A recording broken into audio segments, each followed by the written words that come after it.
প্রিয় ভিউয়ার্স, দেখতে পাচ্ছেন এইখানে আছে অত্যন্ত মজাদার দুধ দিয়ে রান্না করা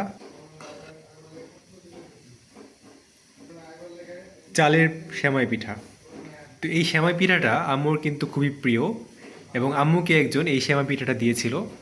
তো যার জন্য আম্মু আজকে এই সেমাই পিঠাটি রান্না করলো গরুর দুধ দিয়ে। এবং আপনারা যারা এই পিঠাটি খেয়েছেন তারা কিন্তু অবশ্যই জানেন যে এই পিঠাটি খেতে কত সুস্বাদু। তবে এটা বানানোটা খুবই কষ্টকর, কেননা দেখতে পাচ্ছেন অনেক ছোট ছোট করে মিহি করে বানাতে হয়।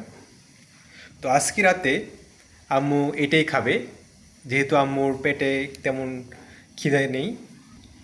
আর আম্মু রাতে ভাত খাবে না দেখে আমরাও চিন্তা করলাম যে রাতের বেলা আসলে ভাত খাওয়াটা ঠিক ঠিক হবে না। দেখতে পাচ্ছেন আমাদের জন্য আম্মু পিৎজা বানিয়েছিল।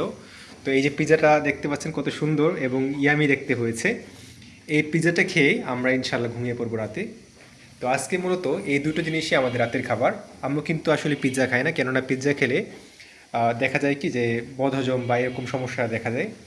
তো আমরাই মেইনলি পিৎজাটা খাবো, আর আম্মু খাবে এই সেমাই পিঠাটা।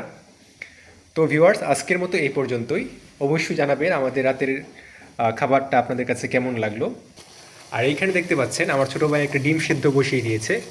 তার আসলে ডিম সেদ্ধ খুবই পছন্দের, এই জন্য সে নিজে এসে এখানে একটা ডিম সেদ্ধ বসিয়ে দিল পিৎজা দিয়ে খাওয়ার জন্য।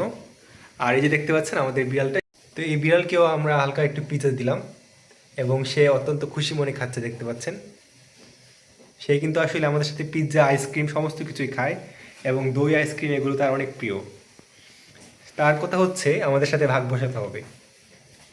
তো ভিউয়ার্স, আজকের মতো এই পর্যন্তই। অবশ্যই কমেন্ট করে জানাবেন কেমন লাগলো আমাদের ভিডিওটি। সকলে ভালো থাকবেন। আল্লাহ হাফিজ।